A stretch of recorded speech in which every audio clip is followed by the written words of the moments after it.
Hey, this is Jeff from the Reading and Writing Podcast. Do you know what I love when I'm reading a great new book? A cup of tea. It's such a fun ritual.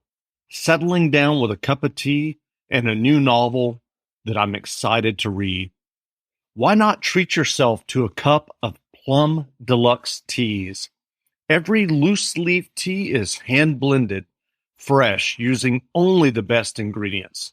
From bold black teas to relaxing herbal blends, incredible dessert teas, or fun floral flavors, there's a delicious tea waiting for you. And I'm not making this up. They have a flavor of tea called Reading Nook Blend Black Tea. It's a tea that pairs perfectly with reading, writing, and relaxing. Plum Deluxe is a family-owned business, and they have one of the best selections of delicious, flavorful herbal teas as well as bold black tea flavors. Visit plumdeluxe.com/listen and use the promo code RWP to save 12% on your first order. Tea also makes a great gift. That's plumdeluxe.com/listen and use the promo code RWP. There's nothing better than enjoying a great cup of tea with a good book. And now you can get your great tea from plumdeluxe.com. Did you know 77% of women who wear bladder weakness products experience intimate skin irritation? As if having incontinence wasn't stressful enough. But Tena Intimate Pads have been gynecologist tested and do not cause skin irritation. Gentle on my intimate skin. I need to try Tena Intimate Pads. Visit TenaSample.com for your free sample. Kind to skin, protects like Tena.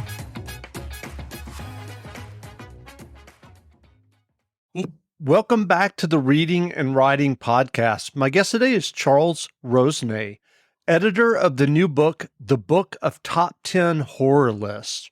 Charles, or as some people refer to you, Cryptmaster Chucky, welcome to the podcast. Thank you for having me. Well, I'm glad to be here. Absolutely. Well, can you tell us about your new book, The Book of Top 10 Horror List? Yeah, well, so for a long time, I was online with something called the National Horror Happenings. It was a daily newsletter, an online little thing where people would read it, and I would do reviews of horror movies, previews of horror movies, horror news, tidbits, and it would be just this little thing every single day, and a few hundred people read it. And then once a month, I started doing top 10 lists. I would get my friends who are in the celebrity world and people who I was reaching out to give me their top 10 favorite horror themes, horror lists, their favorite horror movies, their favorite horror actors, anything related. And I would put it on my newsletter online once a month, and it would get the most hits. I mean, it would just blow up. And I thought, wow, this is cool. So I tried to get more and more. And, that went on for a few years. I probably had about 70 or 80 of those lists that I had put online and never thought I was going to do anything with it until the pandemic hit. And here I am, I'm a DJ by trade. I do parties. I produce tours. As you know, I do the Dracula Tour to Transylvania. I do ghost tours. I do a lot of things with the Beatles. I do Beetle Conventions and Beetle Tours, and I couldn't do anything. This was it. I'm home. I'm watching horror movies. I'm playing, great music. I'm having fun with the kids, but I'm going crazy because none of the things I do, I can do. And I thought, I remembered these lists, and I had them, and I found them on a database. I said, wow, if I can get 20 more of these, I can compile 100 of them.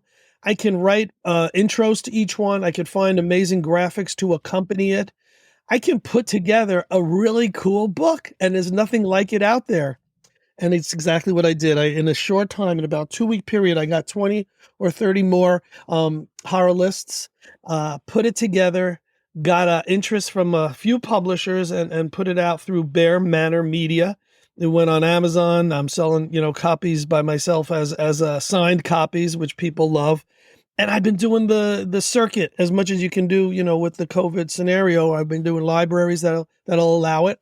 and a lot of conventions, and it's been great signing. But that's the impetus of the book. I know I've gone on and answered probably your next 4 questions in one, but but yeah, the book came about because I had these lists already in stock, but wanted to put out 100 of them.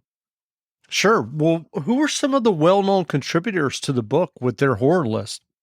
Well, on the back, I actually have a promo where it says, inside you will find 100 lists from a Beatle, a McCartney, a Lennon sister, from a Karloff, from William Shatner, from one of the Monkees, from a Munster, from Scream Queens, from stars of the movies, TV, radio, print, from 6 rock and roll Hall of Famers, from a baseball Hall of Famer. But, the really cool ones aren't necessarily the most well-known ones. Obviously, William Shatner's a big one, getting Mickey Dolenz from the Monkees, Butch Patrick from the Munsters. Those are all cool ones, but I love the ones that, people didn't really, where did that come from? Ruth Fuzzy from Rowan and Martin's Laugh-In comes to mind. The late actor Ed Asner, tremendous. He was one that was tough to get. But a lot of people in the book, kind of people who I've known through the years or have been in contact with. Some are, really big horror people like Bill Moseley, who was a Chop Top from Texas Chainsaw Massacre, in House of 1,000 Corpses, from Halloween 2. He's been in so many things.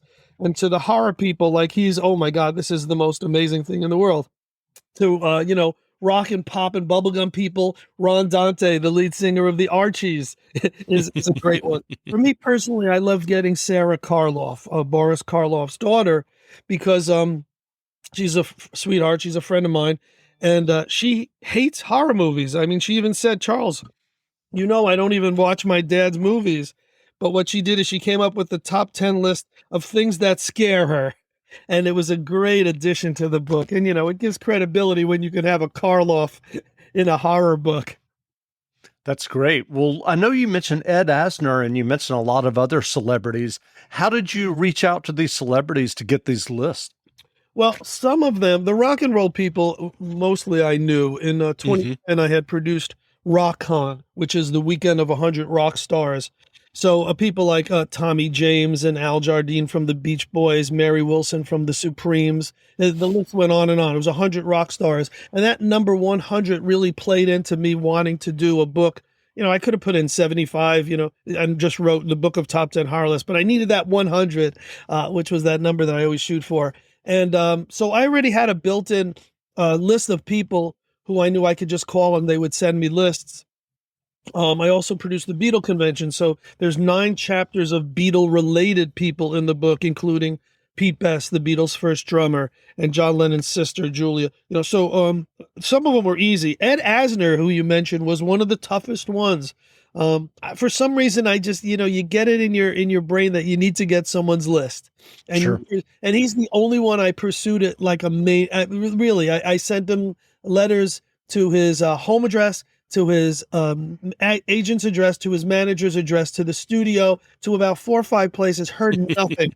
I found emails, I sent it, heard nothing. And I said, you know what? Now it's become this is a challenge. I'm not giving up. I may not ever get a list from him, but I'm going to pursue every possible way. And what I did is I sent a gift to a theater where he was on Broadway with the note. And I said, look, I've tried every possible way, good luck with your Broadway run, if there's any chance. And sure enough, he sent me back a card with his photo and he signed, boy, you do better detective work than Scotland Yard.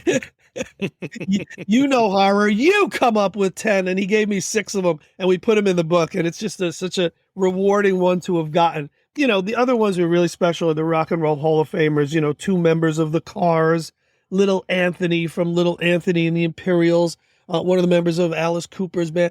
So getting Rock and Roll Hall of Famers was really cool. And getting Dave Winfield, a baseball Hall of Famer, that meant a lot. And it's a diverse, group. You go from, comedians to actors to athletes to authors to horror people and then rock stars. And reading their list would be boring if they didn't put comments with it. I mean, that's the big selling point to me in the book is, you look at someone's list and they give the reasons why, and the reasons why are so fascinating. Some of them, you would never expect.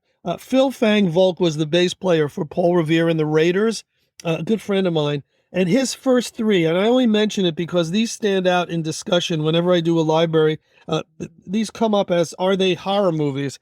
And he's got Jaws. I defend as a horror movie because the sharks were killers and creatures and monsters, and people were afraid to go in the shores, just like they were afraid to go in the showers again after Psycho. He puts in King Kong, which, of course, I mean, come on, if you were a kid in a theater in 1933 or whatever, and you saw this gigantic monster on the big screen, this giant gorilla, you would have been scared. But the third one is the most questionable, and he puts in The Wizard of Oz. But it was the first movie, The Wicked Witch and the Flying Monkeys, that terrified him. So it's fascinating, not just reading the lists, not just reading the choices, but the reasons why. And you know what I did in the back of the book is I did a very, very intense index where every film that's mentioned is listed, how many times it's listed, and who picked it. So if you look at like The Wolfman, you could see that it was chosen by so many people. Vince Martell of Vanilla Fudge, Pete Best from the Beatles, Barbara Lay, the actress who played Vampirella, Sybil Danning, the actress, Freddie Boom Boom Cannon, 1950s rock star, Bill Mummy, Sure. Bill Mummy from Lost in Space, and on and on. So you can look at and see who, if you love The Wolfman, you can just go right to the back and see who picked it, or Psycho, or any other movie. And also in the back of the book, which we kept for last, is the ultimate list. And that's, we compiled everyone's top tens and saw who picked which songs, which films, or which topics the most. And in most cases, people did do, some did their favorite book, some did their favorite kills in a scene, some did their sexiest horror scenes. They came up with some creative out of the box, but most of them did their favorite films, their favorite movies. And the ultimate top 10 in the back lists the top 10 in order of how they were culled from the celebrities. In other words, if 70 of them picked Psycho, that might have been 1, 2, or 3, or The Exorcist. Right. You know what I mean? So that's also a great part of the book. So how did you yourself fall in love with horror movies? It's in a strange way because I always said my first memory in life was seeing the Beatles on the Ed Sullivan Show. And when I was putting the book together, I thought, wait a second. I think horror did come before that, because my first memory of seeing monster movies was my mom forcing me to watch, and I use the word forcing because it's true, The Bride of Frankenstein on the $1 Million Movie. You see, you're too young to remember, but in my day, we had the $1 Million Movie in New York. I think it was on WOR Channel 9, and it would show, we didn't have streaming. We didn't have DVDs or videos. We didn't have HBO. Didn't have cable. You couldn't watch a film when you wanted to. You had to pray that it would come on to watch it. And in this case, my mom had been saying, I wanted you to see Frankenstein, Frankenstein, Frankenstein. I didn't know what the heck Frankenstein meant, but it didn't come on, but Bride of Frankenstein did. And she said, we're going to sit down, we're going to watch this movie. You're going to love it like I love my monster movie. So my mom was the impetus. She loved the monster movies. And it was on the Monday, but it was also then on Monday, Tuesday, Wednesday, Thursday, Friday. It was on the whole week. It was the $1 Million Movie. And it was normally Gone with the Wind, or Inherit the Wind, or Mutiny on the Bounty. It was usually one of those classics. But in this case, it was Bride of Frankenstein. And I sat down, and let me tell you, I never went to bed before midnight. Mom was really great about that. The first few notes, I wanted to go to bed. I wanted out of this. I did not want to see this movie. I didn't want to hear it. I wanted nothing to do with it. She said, no, not what you let me do. The next night, so we're going to do the same thing, but she was smart. She got a blanket, she got popcorn, some warm milk. We're going to watch it. I kind of watched it, but with my eyes closed. So it was more listening to it. By the third night, this was the regime. I had no choice. We sat again, and I was watching it through my fingers. If you can picture how I'm holding my hands now, Yeah. how we hold when we don't want to see something, but we want to see it, we cover our eyes. By the fourth night, not only was I actually watching it, I was reciting the lines before they came on. And I was at the end of it, it was, Mom, when is this going to be on again? And she said, well, the last one's tomorrow night. We watched it again 5 nights in a row. And the next day it was, I discovered what a TV guide was. And we'd pour through the listings in the TV guide to see when the next Bela Lugosi, next Boris Karloff, next Lon Chaney, when those movies, and I was voracious. I couldn't get enough of them, to the point that I was building all the monster Aurora models as a kid. Mom and Dad would run out and get me the famous monsters of Filmland magazines. Everything on my wall was either Beatles or monsters. And that's how I became, a monster maven from hating it and being scared of it the first night to loving it within a week. That's great. Well, I know that the writer Joe Lansdale has a list in your book. Can you tell us a little bit about that list? Well, let me tell you first how Joe and I know each other. Sure. Is he came with his family with me to Transylvania on my Dracula tour.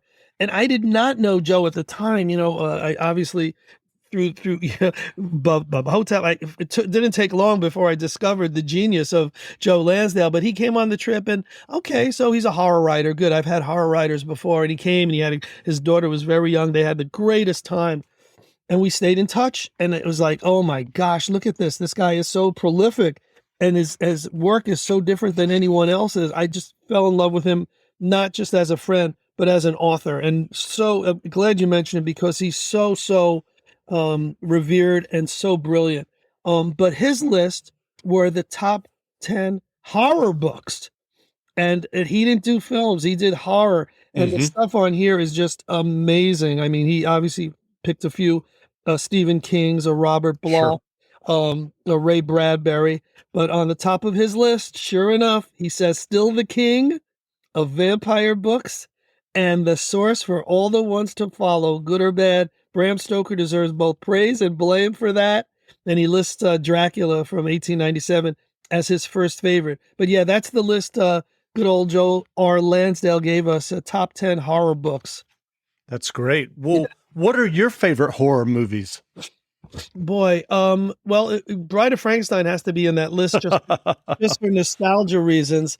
My go-to is Abbott and Costello Meet Frankenstein, because I that never tires. But my favorite of all time would probably be The Exorcist. But it's not the movie that scared me the most. And people don't believe me when I tell them there's only one film that maybe it didn't scare me, but it gave me nightmares. And to this day, it's the home invasion movies that really, really do a number on me. The first one that I saw was Wait Until Dark with Audrey Hepburn. And I remember Alan Arkin was the bad guy playing against type.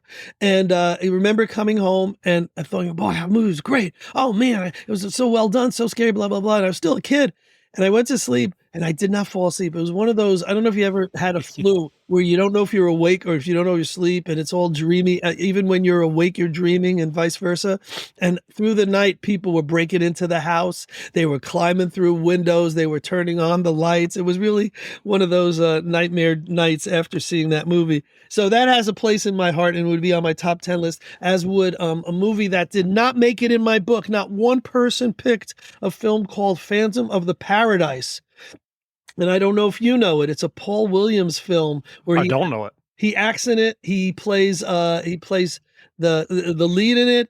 But but the film is a musical combination of Faust, Dorian Gray, Phantom of the Opera. There's a little everything thrown in there, and it's just I think it outdoes Rocky Horror Picture Show for that kind of that kind of genre. But yeah, that would be on my list too. But Exorcist is probably the scariest movie of all time, and may not be now, but certainly was when it came out. Sure. Well, I'm curious, do you think that with the stress of the pandemic for the last 2 years, and now even more kind of strife with this new war in Eastern Europe, do you think that people turn to horror movies during stressful times to kind of get out of their heads? That's interesting. I think no more than any other movie, no more than rom-coms, and no more. Sure. I don't think that, horror movies seem to be, come in patterns and come in flows, and around Halloween, there seems to be more of them. I actually thought the new Scream sequel was so phenomenal. I thought it was so great and well done that we would have had a bunch all at once And we really haven't. And I think that now you have to kind of dig a little more because so fewer films are theatrically released, but there's so much more on streaming now. I rewatched The Legend of Hell House with my kids, which was multi-episodic. It's one of those in our day we would have called it a mini series. Now they call it, it's just a series of episodes online, and that's on Netflix. But there's such amazing stuff on there. There's more than you could watch. That's how much there is. And I have also the pleasure of being an actor, so I've been in a bunch of things. And one of the films that I was in recently came out and has gotten really great reviews. It's called Night at the Eagle Inn, where I play the debutante. I'm a psychotic, I don't know what I am, a psychotic cross-dresser on a screen where a gal gets stuck in a hotel and can't get out. She walks through different rooms and sees different things going on the screens. And I'm on the first screen. I'm the first voice you hear on the trailer, which is really awesome. So there, if you dig, you're going to find so much amazing horror on the streaming services. Yeah. Sure. Well, where can people find you online if they'd like to learn more about you and the book? Sure. The website for the book is www.bookoftop10horrorlists. And top 10 is the number 10, 10, not TEN. So bookoftop10horrorlists.com. I'm on Facebook with that book. If you go to Book of Horror Lists, you'll get the Facebook on it. But people also always want to hear about the Dracula tours. That strikes a chord. Wow, sure. We can actually go to Eastern Europe and visit all the castles. And what that is it's a mix of the history of Vlad Tepes, Vlad the Impaler, and all the things that were involved with his, with truth. And then there's the myth, obviously, Dracula, the legend. And it combines for a trip that's informative, that's fun, people come back and say it's the greatest trip I've ever done. And that's the Dracula Tour to Transylvania. And the website for that is www.dractours.com. But the Book of Top 10 Horror Lists, it's on Amazon. It's so easy. Everyone's getting it through there. And it's getting, thank goodness, some great reviews on Amazon. That's great. Well, again, we've been speaking with Charles Rosenay, also known as Crypt Master Chuck, editor of the new book, The Book of Top 10 Horror List. The book is available now, so go buy a copy. And Charles, thanks for doing this interview. Oh, thank you so much. It's been a pleasure. Thanks. Great.